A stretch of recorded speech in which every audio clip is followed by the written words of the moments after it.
ఆంధ్రప్రదేశ్ రాష్ట్ర కాంగ్రెస్ పార్టీ అధ్యక్షులు షర్మిల చాలా ఆవేదనపూరితంగా స్పష్టంగా చెప్తా ఉంది. ఆయన ఏం దాచిపెట్టుకోలేదు, సస్పెన్షన్ లేవు. ఆయన ఉన్నది చెప్తా ఉంది. అంటే వాళ్ళ తమ్ముడా, అన్న, చెల్లెళ్ళ అనేటువంటి భేదం మనం చూడక్కర్లా. వాళ్ళ తగువ ఏం చేస్తారంటే కుటుంబ తగువ చూస్తున్నారు. మేము కుటుంబ తగువ చూడాలి. జగన్మోహన్ రెడ్డి అనుసరించే రాక్షస పాలన పైన ఆమె ధ్వజెత్తుంది, ఫైట్ చేస్తుంది. వివేకానందని చంపింది ఎవరు అందరికీ తెలుసు. పులివెందులు పోయి బయట వాళ్ళు చంపుతారా? అలాంటి ఘోరంగా హత్య చేసేటువంటి వివేకానంద కేసుని వెనకేసుకు వస్తుంది ఎవరు? దాన్ని ఎక్స్పోజ్ చేసినారు.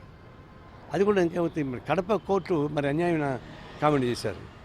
వివేకానంద గురించి కానీ ఇంకొకటి గురించి మీరు మాట్లాడడానికి వెళ్ళలేదని. ఇంక దాని గురించి మాట్లాడతారు. సిబిఐ రిపోర్ట్లో ఉంది, అది మాట్లాడుతున్నారు.